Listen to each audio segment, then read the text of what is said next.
அந்த ஒரு ஈவினிங் தான் அது தெரிய வந்தது, இந்த ஆஸ்கார் அவார்டு நாமினேஷன்ஸ் இந்த இது.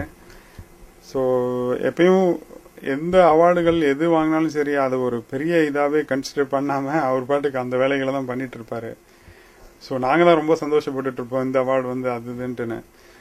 ஸோ அதை விஷ் பண்ணுறதுக்கும் நம்ம சார் அப்படின்னு சொன்னால் சரி வா வேலையை பாரு, நம்ம வேலையை பார்ப்போம் வா, இப்படி தான் கூப்பிட்டு போயிடுவார். டக்குன்னு அப்படியே சேஞ்ச் பண்ணி வேலையை பார்க்க வச்சிருவார் நம்மளை எப்பயும்.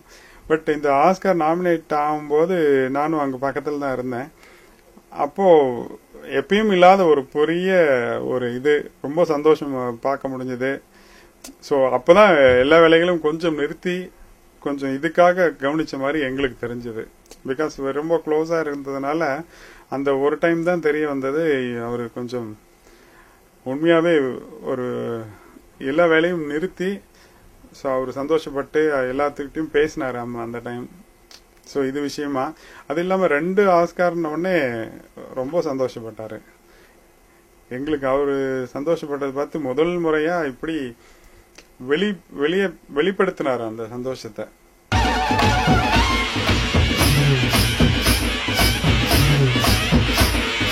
முதல் படைப்பு அப்படின்ட்டு வந்தா அந்த 1000 முத்தமிழின் தேன்மொழின்னு ஒரு படம். அது இப்போ ஷூட்டிங் ப்ராசஸ்ல இருக்கு. ஸோ அதுதான் முதல்ல நான் படம்னு ஆரம்பிச்சது, 1000 முத்தமிழின் தேன்மொழின்ற படம். ஸோ அது வந்து சேரன் அவரோட அசிஸ்டன்ட் சண்முகராஜ்னு ஒருத்தர் பண்றாரு அந்த படம். ஸோ அதில் வந்து 8 பாடல்கள், இது ஃபுல்லாகவே வெஸ்டர்ன் பேஸ்டு அந்த கைண்ட் ஆஃப் இது. ஸோ அது எனக்கு ரொம்ப கொஞ்சம் ஈஸியாக இருந்தது முதல் பண்ணுறேன் அந்த இதுன்ட்டுன்னு. அதுக்கப்புறம் தான் அந்த பாடல்களை கேட்டு அவரோட நண்பர் தான் பாண்டியராஜ், அந்த சண்முகராஜ், அவரோட எல்லாம் ஒன்றா ஒர்க் பண்ணவங்க. ஸோ அப்போ அந்த பாடல் ஒரு டைம் கேட்க வந்திருந்தாரு அவரோட பாடல்களை. கிட்டத்தட்ட அதே கொஞ்ச நாள் மட்டும் ஆயிடுச்சு. அப்புறம் தான் இந்த வம்சம் படத்துக்கு என்ன அவர் டிசைட் பண்ணாரு பண்ண முடியுன்ற மாதிரி. ஸோ ஒரு ஃபர்ஸ்ட் ஆக்சுவலாக நாங்கள் பாண்டியராஜ் சாரும் நானும் முதல் ஆரம்பிச்சது வந்து ஒரு சிட்டி பேஸ்டு இதுதான். ஸோ அதை தான் ஃபர்ஸ்ட் ஸ்டார்ட் பண்ணி அதுக்கு ஒரு 2 டியூன்கள் பண்ணி ஸ்டார்ட் பண்ணோம் ஒர்க்கு. அதுக்குள்ள இந்த ஒர்க் வந்ததுனால பட் இது பெரிய டென்ஷன் ஆயிடுச்சுன்னா அதை எப்படியாவது பண்ணிடுவேன் ஈஸியா.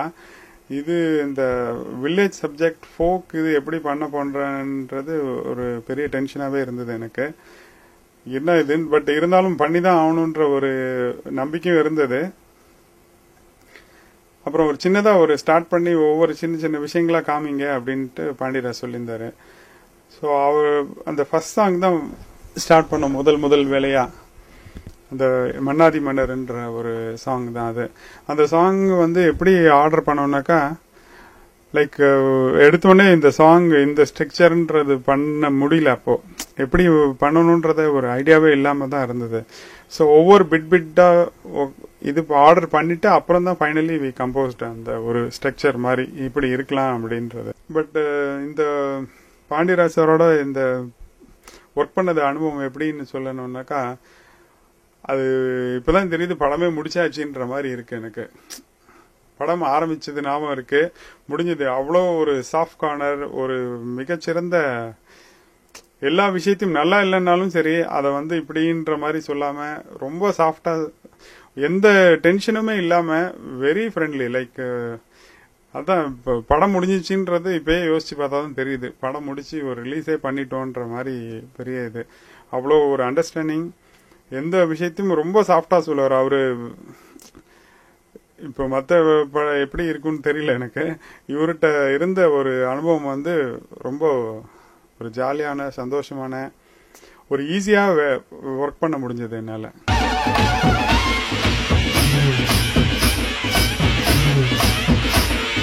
அவர் இந்த ஆடியோ ரிலீஸ் ஆகி அந்த டைம்ல கம்ப்ளீட்டா 2 months இங்க இல்லவே இல்லை.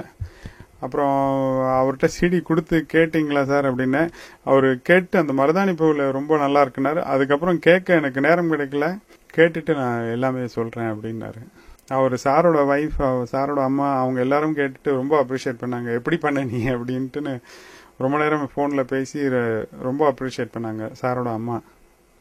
ரொம்ப நல்லா இருக்குப்பா, எல்லா பாட்டுமே ரொம்ப நல்லா இருக்கு அப்படின்ட்டு.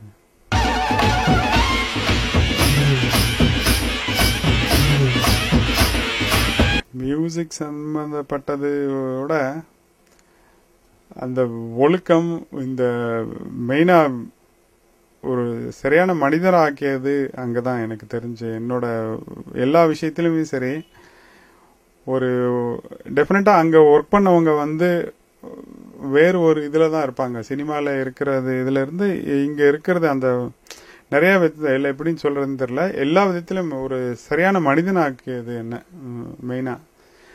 பிளஸ் இந்த இது மியூசிக்கலி அப்படின்னு சொல்லணும்னாக்கா இது கம்ப்ளீட்டா முழுக்க முழுக்க இந்த 14 வருடங்கள் நான் கத்துக்கிட்ட விஷயம் தான் என்னால படம் பண்ண முடிஞ்சது. இந்த ஃபுல்லாவே கம்ப்ளீட்டா ஒரு எளிய முறையில பண்ண முடியும்ன்ற ஒரு பெரிய நம்பிக்கை எனக்கு அந்த இதுல.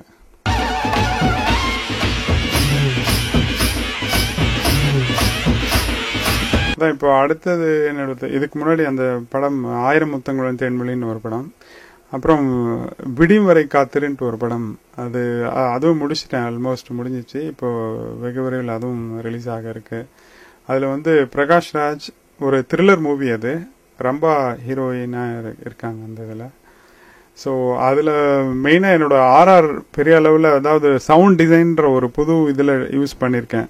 அந்த ஆர்ஆர் ஃபுல்லாவே சவுண்ட் டிசைன்ற ஒரு டெக்னாலஜி, அதாவது இப்போ சவுண்டுகளை புதுசாகவே கிரியேட் பண்ணுறது, அந்த மாதிரி அந்த ஆர்ஆர் ஃபுல்லாக பண்ணியிருக்கேன். அது ரொம்ப நல்லா இருக்கும்னு நான் நம்புகிறேன். அதுக்கப்புறம் சசி பூ சசி இருக்கார்ல, அவரோட அசிஸ்டன்ட் யுவராஜ் பேர், அவர் பேர் யுவராஜ், அவரோட ஒரு படம் பண்ணிட்டு இருக்கேன். அப்புறம் சமுத்திரகனி சார், அவரோட ஒரு படம் பண்ணிட்டு இருக்கேன். இப்போ மேற்கொண்டு ஒரு 2 படங்கள் கமிட் பண்ணியிருக்கேன். இன்னும் அது ஃபுல்லாக ஆத்தரைஸ்டாக இன்னும் சொல்ல இது இல்லை.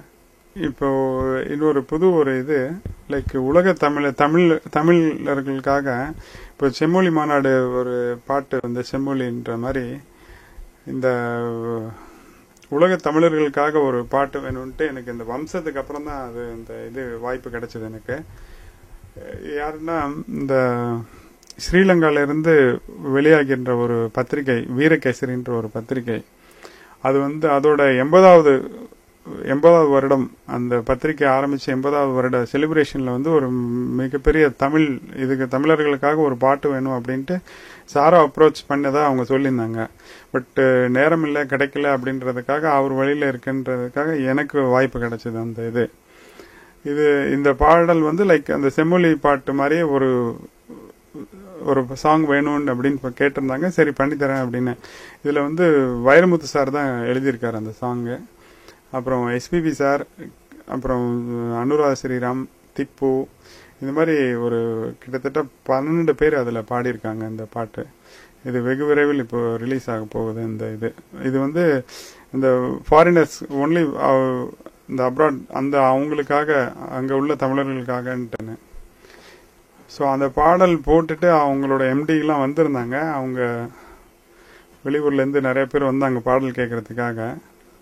ஸோ இந்த பாடல் கேட்டுட்டு அப்படியே கண்ணில் தண்ணியா போச்சு அவங்களுக்கு. ஸோ இந்த தமிழோட நான் பண்ணது சரியா இருக்குன்ற மாதிரி எனக்கு தோணுச்சு. அந்த